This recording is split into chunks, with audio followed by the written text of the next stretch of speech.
Thank you everyone for joining us this evening. This webinar is being hosted in order to provide you with some information about our pupillage at 5 St Andrews Hill and to give you an insight on what it involves and what you can expect through the process. So we have several speakers to help you with that this evening. We've got John Oliver, Maria Scotland, Lily Brett and Meeno Chawla. I'm also going to speak for a short period of time, and hopefully together we'll be able to give you a good overview of the process involved. So first of all, I'm going to hand over to John Oliver.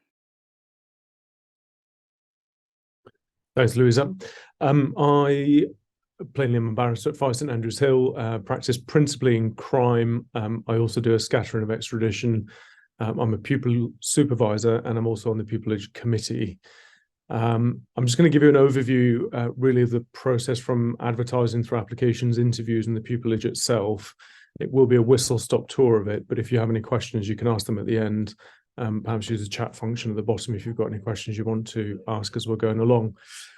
So we're advertising for 2 criminal pupillages starting in October 2025, 1 family pupillage starting in October 2025, but also a family pupillage starting in October 2024. You'll find a lot of what I'm about to say to you on the website, and that includes the timetable that's already been published by the Gateway. I think you will have all already by now have registered, and of course adverts for pupillage are already out, having I think gone out on the 27th of November. We, as you're aware, can receive applications between the 3rd of January and the 7th of February. And then the interviews take place between then and the 10th of May when offers are made. Just on the application process itself, a few little bits I want to say to you about the form. It's important that you give it time, and I imagine this is something that you've heard before and applies to submitting any application form, but it is particularly important that you check it. Year after year, we do see forms that have either been rushed or there's been a copy and paste job that's wildly apparent from somebody who's also applied for a commercial pupillage. So do make sure that you check your applications and do your best if you can to tailor it to the particular chambers that you're applying for. And what I mean by that is don't really feel the need to tell us about every single legal experience you've had. If you've done many pupillages in family or in tort law or whatever it might be, try and tailor it to the chambers that you're applying for. We're interested in the criminal pupillages if you're applying for crime, or family pupillages that you've done, many pupillages you've done. But it really is in the form an opportunity as well for you to let us see something of your character. There's at least 1 question on the form this year that will give you an opportunity to do that, because we're not just interested in your experiences and your education, we're interested in you. So try and use that question to give us a flavour of who you are and make us want to interview you. That said, when the forms do reach us, they are in fact anonymised, so we can't see your name, your age, or the institutions at which you've been educated and trained. But we do have obviously all the answers to your questions. Once the forms come in, they're sifted by a team, or they're separated between a group of us who consider the application forms, and then we do a triage, cross-checking each other to make sure we're being fair before we put people through to the first round interviews. In terms of interviews, at first round, you can expect a presentation, or expect to do a presentation arguing for or against a particular proposition. We don't expect in that any legal knowledge. We're not testing your legal knowledge. There won't be any references to the law, at least unless the exercise is on a legal topic, but we're not expecting particular legal knowledge. What we're interested in the first round is your thought process, the way in which you argue, and also your advocacy generally. The next part of the interview at first round is a general discussion about your application form and about you. If you get through the first round into second round, then you'll have a slightly more formal advocacy exercise, typically a bail application or a plea in mitigation. But again, although it's in crime plainly tailored towards criminal practice, we're not expecting you to have any particular legal knowledge. It's about, again, your arguments, the decisions you make about what information you present, and a test of your advocacy generally. And the remainder of the interview is then taken up by, usually taken up by discussion about the exercise itself and why you've made the decisions that you did, and then a broader discussion about your ambitions. Pupillage itself, the award is 40,000. That's 20,000 in the first 6 months and 20,000 in the second 6. That second 6 is a guaranteed minimum earning, and we find year on year that everybody exceeds that 20,000 minimum in second 6. The pupillage is split into 3, so you'll have 3 supervisors, 4 months with each. And because the whole recruitment process is done with a view to tenancy, we want people to be successful during pupillage and to want to apply for tenancy at the end of it. And because of that, really during pupillage, we give opportunities for you to see other practice areas. So if you're doing a criminal pupillage, the focus will be on crime. If you're doing family, it will be on family. But we do like to give opportunities for you to go and see the things that you might be interested in doing once you're in practice. So things like extradition, proceeds of crime, asset forfeiture, but also family and general crime, again, depending on what type of pupillage you are doing. So I think I've really rattled through the process and pupillages themselves. Again, if there are any questions, put them in the box at the bottom, or perhaps wait until the end, up to you. But thank you. Thank you so much, John. That's really helpful. I'm going to hand over now to Maria and Lily, who are going to give you an overview of the family pupillage. Hello everybody, my name is Louisa Collins. I'm joint head of the family team and also deputy head of chambers. I'm also a pupil supervisor, and I was Lily's pupil supervisor. Lily's just been taken on not so long ago in September, October, having completed her 12-month pupillage. So she's an excellent person to be joining us today and speak on her pupillage. Lily spent the first 3 months of her pupillage with me, and then moved on to another member of our chambers called Sarah Wood, and then lastly moved on to spend the last part of her pupillage, in fact, when she was on her feet, with a member of our chambers called Eve. And those 3 pupil mistresses will be the same pupil mistresses who will be will have hopefully a pupil for 2024 and then again for 2025. For myself, my practice is solely family law and is solely finance and private children work. So in plain English, the arguments at the end of a relationship or marriage between couples about their money and whom their children spend time with. So anybody spending a pupillage with me, as Lily did, will see money work and children work, and the percentage difference varies week on week, but broadly is about 2/3 money and about 1/3 private children. I don't do any care work, and I do some cohabitation, but that's about it. So that's the sort of work you would see when you spend part of your pupillage with myself. But during the time that a pupil spends with me, I will also keep an eye on what other people's diaries are, and in particular if there's a big juicy local authority case or anything like that. And so you might spend time not just following me around, but also spend time with other people. And generally I don't spend time in court every single day. So pupillages is made, or certainly the part when you'll spend time with me in pupillage will be spent not only in court but also out of court, in conference advisory work, and is pretty heavy paper based. Time with Sarah Wood is spent looking at also financial work, but she does tend to have an element of her financial work has an element of crime. So it's really interesting. She'll very often will represent the CPS in proceeds of crime cases where they intervene in divorce. And she doesn't do any children work. And then lastly, Eve does crime. So that's the sorts of areas that you'll see when you spend time in pupillage. But as I said, you'll spend time with other members of chambers. At the end of pupillage, you'll be invited to apply for tenancy, as you've already heard. And then during that process of considering the application for tenancy, we'll also consider references from other persons that you've spent time with in pupillage, not just your pupil masters. So what we tend to do during your pupillage is make sure you spend time with other people and do some work for them.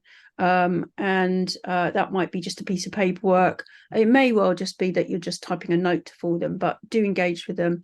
The idea about pupillages, as you've already heard, is that we want you to succeed and we want you to become a member of our chambers, and so we tend to look at our pupils as our future colleagues. So it's a friendly time in pupillage. You're not worked to death. Make the most of your time, ask any questions, and do, if you feel that you're particularly attracted to an area of work, we'll make sure that you follow somebody around if it's not one of us, seeing that area of work and spend some time doing some work in it. I think that's about it. What I would say actually is, yes, you've heard that we're looking for people not only for 2025, but also 2024. And the reason for that is that we took 2 pupils last year.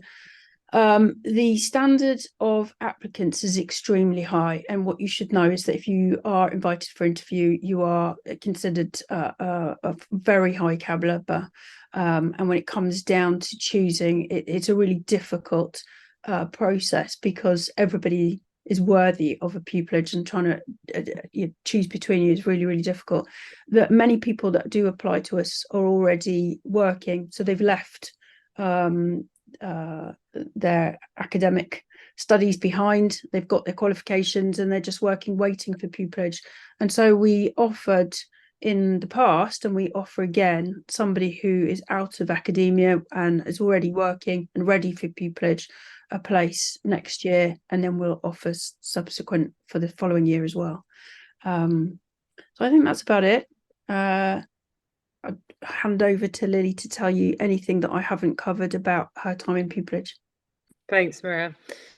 Yeah, hi everyone, my name is Lily. I am the newest member of the family team, as you've just heard. So I am the baby of the team after completing my pupillage a couple of months ago now.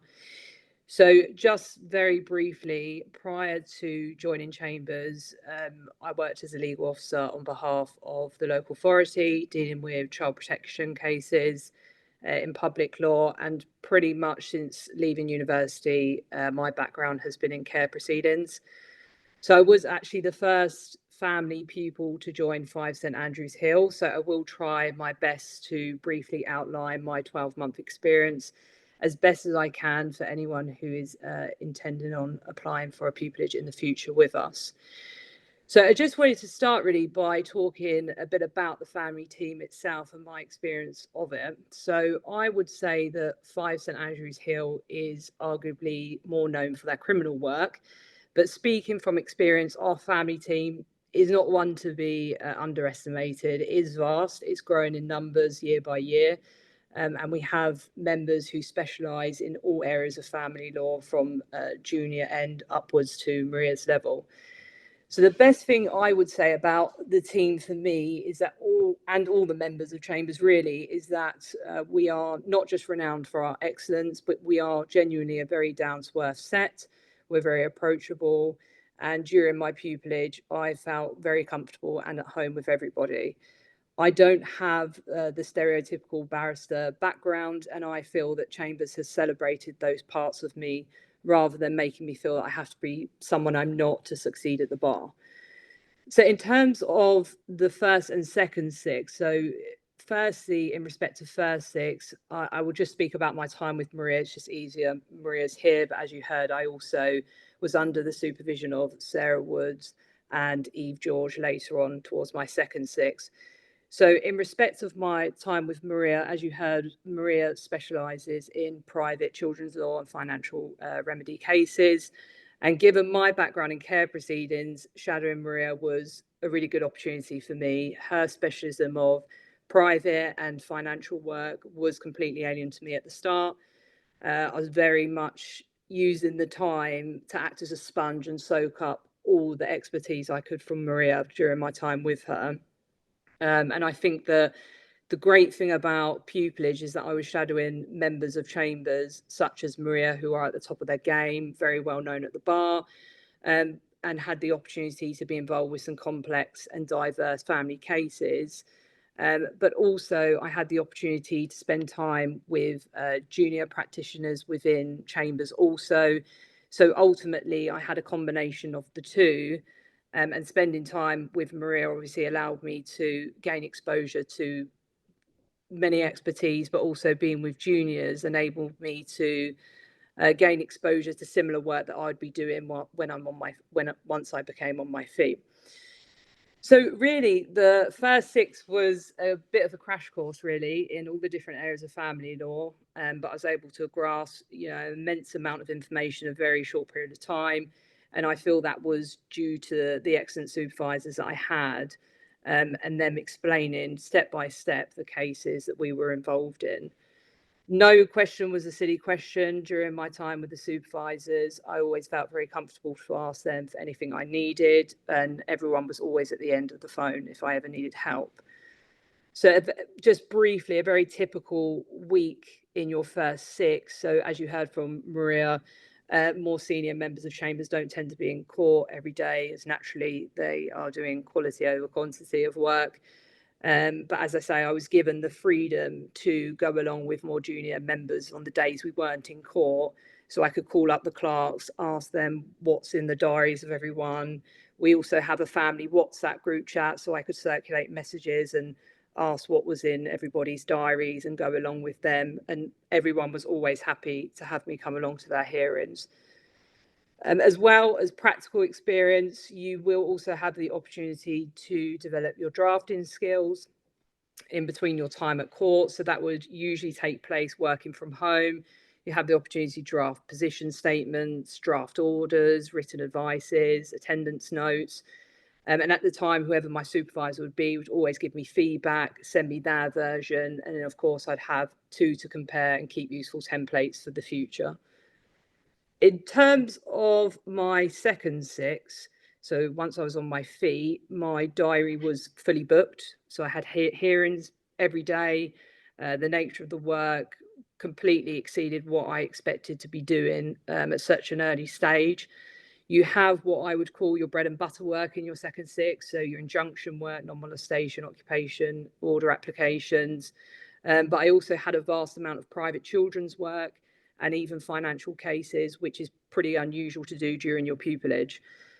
I think the quality of work was there because chambers trusted me basically to do work that was above my pay grade during my second 6, which enabled me to grow rather rapidly. It was daunting being on your feet for the first time, but my supervisors and all the members of the family team, as I say, are always at the end of the phone to talk you through your cases whenever you need them. In respect of just tenancy, and perhaps we can come on to this at the end, so I may hand over to Meeno and Louisa, and we'll come on to life as a tenant now. Thank you. That's really helpful. I'm going to talk to you briefly before I hand over to Meeno. I'm going to talk to you about other areas that you can expect to get exposure to whilst doing a crime pupillage. But just before I do, I can see that there's been a question in the Q&A section, and we're going to answer that at the end of the session and any other questions that attendees want to ask. So if you are doing a crime pupillage, you can expect to get exposure to some other areas that we do in chambers. I can tell you about the sort of thing that you might expect if you had some exposure to me or were a pupil with me. So I head up the extradition team, and Meeno, who you'll hear from in a moment, was a pupil in her first 4 months with me last year. And so she got a lot of exposure to extradition. I'm sure she'll be able to tell you about that in a moment. And it's an area of law that complements crime rather well because it's got a quasi-criminal element to it. Most of the hearings take place before Westminster Magistrates Court or the High Court, so you can expect to see full hearings, remand hearings, bail applications, and other mentions before Westminster Magistrates Court, and you can also expect to see High Court work, so permission hearings and appeal hearings. So there's that sort of work available. There's other areas that you can expect to get exposure to, and those areas include POCA, asset forfeiture, professional discipline. You can also expect to be able to work on areas and do legal research in and around the other main practice that you'd be observing. So you can expect to be asked to help members of chambers in other areas of law and other areas of legal research, which gives you exposure to members of chambers and to other interesting areas as well. And that complements the pupillage that we do here really well. That allows you to get exposure to a lot of members in chambers and also to see other areas of work, and that will help inform you as to what sort of practice you want further down the line. So that's why we add those additional elements, and that's why we offer a pupillage that includes some elements of extradition as well, and POCA and the other areas that I've just mentioned. So with that, I will stop and hand over to Meeno Chawla, who will be able to give you a better insight into what to expect as a pupil. I ought to add that Meeno's been taken on as a tenant, and so can tell you about her whole experience going way through. Thank you. Over to you, Meeno. Hi, everyone. My name's Meeno Chawla. I'm one of the latest tenants that's just been taken on a couple of months ago. My background is I used to work at the Crown Prosecution Service. I spent around 6 years there before coming to the bar. I joined as a pupil last year in October 2022, and my first 6, as you've heard, was with Louisa Collins. So a week before I started pupillage, I received an email saying, your supervisor will be Louisa Collins and she practices extradition. I had a panic attack and ordered all the extradition books from Amazon and just started reading on them because I had absolutely no idea what I was going to be doing. It was a new area of law for me. I've never been exposed to it. So for me, my first day when I met Louisa, I told her, I said, look, I'm really sorry, but I don't know anything about extradition. And what I really liked about Chambers and Louisa was it wasn't about what you know, it was about learning experience. I was willing to learn. So she said to me, don't panic. We will go through this stage by stage. And now that I spent 4 months with Louisa, I enjoyed it so much that I've taken this area of law up as a tenant and intend to do so in the future. I was nervous about this. It was out of my comfort zone, bearing in mind it involved the Extradition Act, something I've never looked into before. But as Louisa said, it does complement crime quite well. So I really enjoyed it. My first 6, one of the things I liked was I was regularly at Westminster Magistrates Court or the High Court, which meant I wasn't spending hours and hours travelling up north and all those sorts of things that you hear about in pupillage. It involved shadowing Louisa on different types of hearings.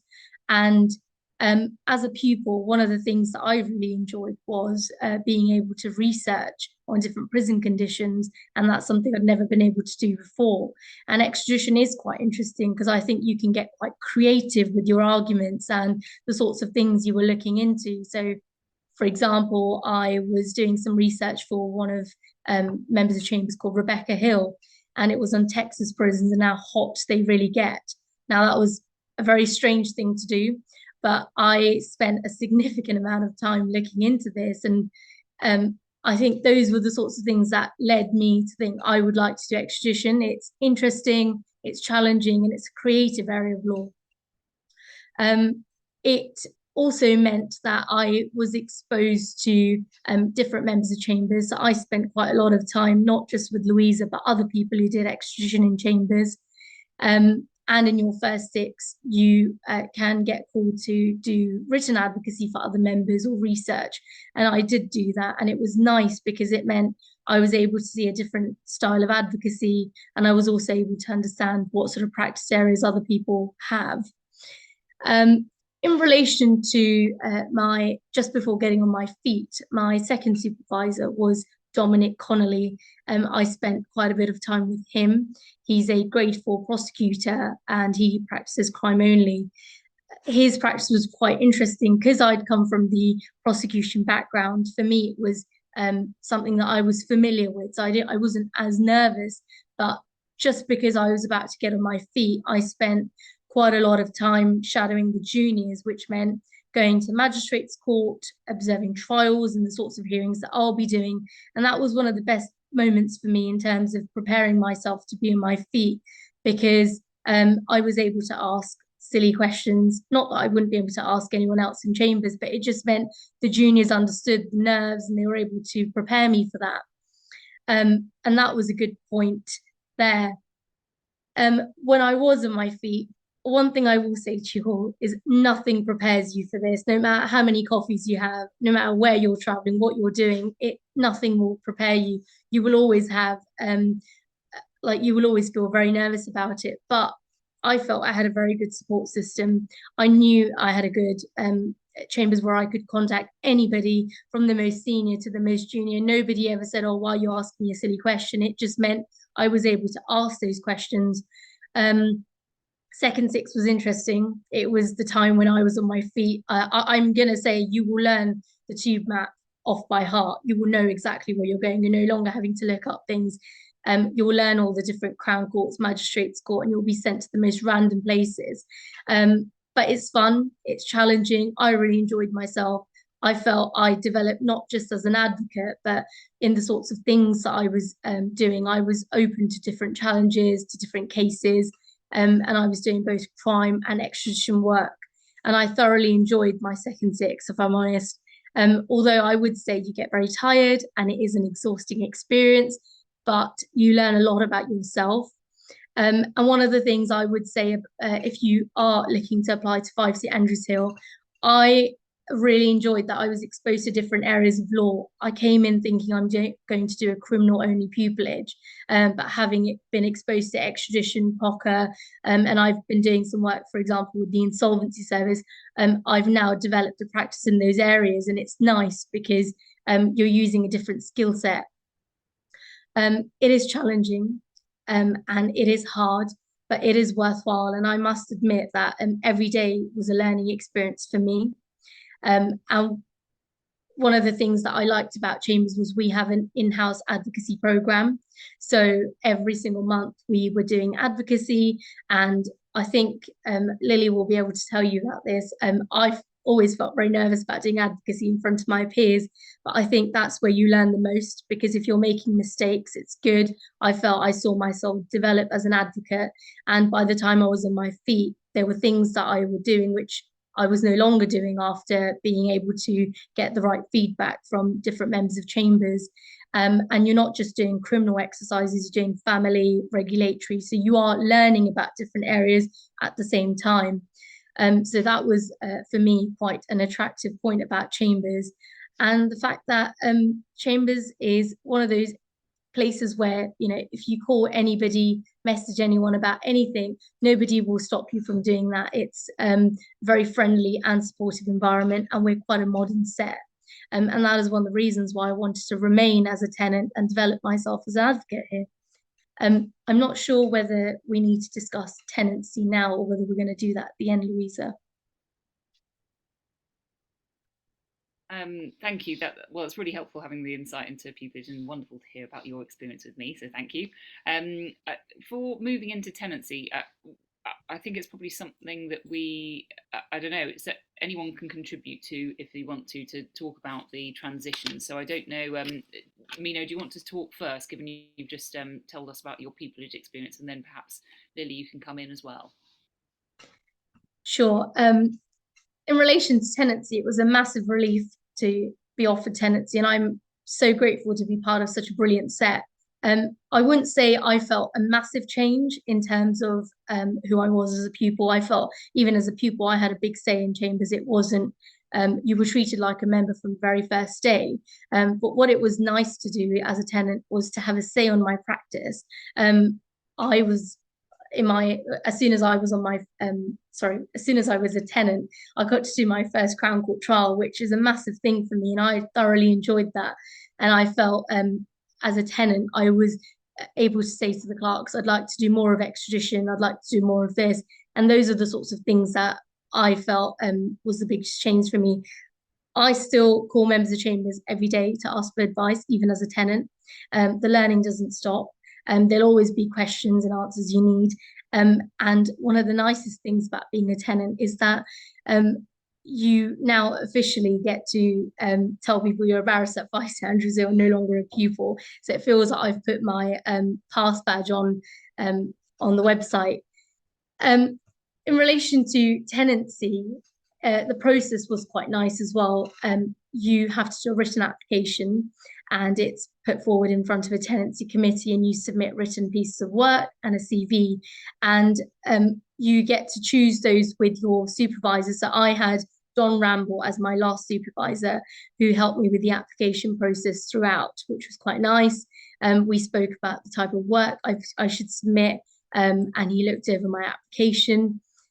And in relation to the process itself, it wasn't the most daunting. It felt nice that I didn't have to do an interview, because I was able to interact with different members of chambers throughout the whole year. So I wasn't doing an interview at the final end. It was more about the sort of work I'm presenting. But I've really enjoyed being a tenant so far, and I'm sure Lily will be able to add to this. Yes, thanks, Meeno. Not sure what more I can add other than to say that in respect to the work transitioning from family pupillage into tenancy, the diary continues to be very busy. So you still continue to be in court every single day. In terms of my personal practice now, so it has changed. As I mentioned previously, I joined chambers with a predominantly heavy care proceedings background, whereas now I tend to specialise more in private children's law and finances, but I still do care proceedings and injunction work also alongside that. So realistically, as a tenant, the job is different every single day. But one thing I will say in terms of the difference from second six is the cases continue to be challenging, which is a good thing. So the growing doesn't stop after second six. It will continue throughout. The transition itself is a smooth transition. I won't talk too much about the process. Meeno's already touched on that. But it is a smooth transition, and within a month or so being on your feet, you feel confident and comfortable, which is what matters, getting over the fear of being on your feet for the first time. So I would just say in terms of family, as you can hear, I have quite a diverse caseload, and that is open on the table for when you go into tenancy. Thank you. That's really helpful. That concludes all of the parts that we wanted to cover amongst ourselves. So we'll move over to question and answers. I think there's 2 questions that are up there, and John, you've indicated that you are going to answer those questions live, so I'll hand over to you. Yeah, but before I do, just because I'm not entirely sure that everybody can see all questions and all answers, I'm just going to do one that might apply to a few people. The question was, if you apply for a family pupillage beginning in 2024, are we automatically considered for the one in 2025 as well? Short answer is yes, you can be. We advertise separately for all of them, as in crime, family 24 and family 25 are separate ads on the gateway, and we'd encourage you to apply separately for each, just so that in part we get an idea of what numbers are applying for each one. But if you submit an application for 2024 and then you later decide you want to be considered for 2025 as well, you can tell us later, you can tell us in the interview. So it's not going to be a bar if you've not submitted a form right at the beginning to you being considered for both later on, as long as you get an interview. But of course, if you're applying for family and crime separately, submit separate applications for those. In terms of other questions, there was a question about mini pupillage, and the person asking the question thought it might be tangential, but actually it's not. We would encourage you, if you wanted to apply for pupillage, to come and do a mini pupillage. I appreciate there's not a huge amount of time before applications go in now, but generally speaking, we encourage them. And what we look for is people who've got an interest in chambers. There's no interview process, there's no formal application process. We just ask for a letter explaining why you want to come and do a mini pupillage with us, and there's an email address, I think, on the website for you to submit those applications. Another question would expressions of interest in different areas of law for a particular pupillage application be looked down upon? No is the short answer. As I've said, we advertise with a view to tenancy, and if you see yourself in your practice having a bit of a mixed practice, doing principally crime but with a scattering of family and perhaps a bit of professional discipline, expressions of interest early on and during pupillage are encouraged, and we try to accommodate them because we want to try and help you get the experience in the areas of practice that you're going to be going into. So it's absolutely not negative. As long as it's clear that your principal interest is crime, or your principal interest is family, and you'd like to explore these other areas, nothing wrong with mentioning that in the form or indeed during the interview. And I think I've sort of answered that to some extent. And there's another question just popped up. If we're interested in crime and family and have no preference at this time, is there an opportunity to explore the others? Yes, but again, there's the option to explore. But if you're doing a criminal pupillage, it's going to be principally crime with an introduction to family, perhaps, and a scattering of it, and vice versa. If you're doing family, you'll get a bit of crime, but you'll be principally family. So you might want to try and make your mind up before you apply. Thank you. Are there any other questions that people want to put in the question and answer section? Wait for a minute or so.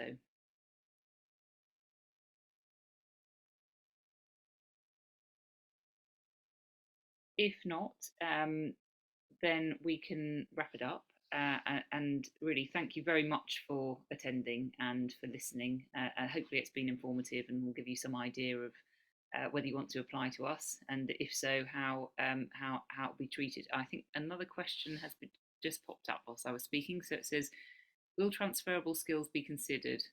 Public experience, but not specifically crime. I think the answer is yes, definitely. There will be, I suppose, to some extent, Meeno and Lily's experiences show that, because, for example, Meeno, you came from a purely crime CPS background and then got thrust into extradition, and there's all these skills are very much transferable. And so I'm sure you can explain that in your applications and demonstrate how they relate to another area that you're interested in. But yes, I think the short answer is yes, they will be transferable. I don't know if anyone wants to add to that. No, we've had applications from all sorts of different people, former doctors, academics, lawyers from other jurisdictions in completely different practice areas. It's all about the transferable skills. Doesn't matter what your experience is, as long as you've got the skills that we're looking for. Another one. In terms of criminal pupillage, what do you think makes 5SH stand out from other criminal chambers? There you go. I don't. Does anyone want to answer that? John, you are our crime man. We not all chambers have 3 pupil supervisors through the course of the year. Some do. We're not the only ones who do it, but some you will have 2. Some and most probably would have you doing crime beginning to end throughout the year. We give you the option to go and look into different areas. And I think the other thing that makes us stand out generally is we're just a really friendly bunch, and are really keen for you to learn and become part of the team. Echo that. I think both you've heard from both Lily and Meeno how you can ask any question. There's a huge amount of support, and there is. And that carries on all the way through towards the top of chambers. There is a proper supportive network within chambers, and so you will find as a pupil and as a tenant that you will have that network around you and people you can speak to, and anyone that you can use as a soundboard to work out a problem. And I think that marks us out as a friendly and successful chambers. There's another question there. Is the lack of scholarships detrimental to the application success? No. Absolutely not. No. And then another one, do you have tips on answering the why do you want to be a barrister question? I do make it personal, because we do tend, well, we read every single application, and there are voluminous, and the ones that really stand out is that you feel that somebody's speaking to you personally. They're telling you a little bit about themselves, not just I've always wanted to be a lawyer ever since I was little, and just make sure you put your own personality in your application, as well as answering all of the other questions. Thank you. I think that's it for the questions. So if you do happen to think of something afterwards, no, I spoke too soon. I think there might be something more. Is that right? No, that's it. Sorry. So if you do think of something after this webinar, I think you can communicate that to Tessa Nefranovsky, who will have sent you the link to this webinar. And hopefully you've enjoyed it. Hopefully it's been informative. Thank you once again for attending. And we will say goodbye there. Thank you. Okay, bye.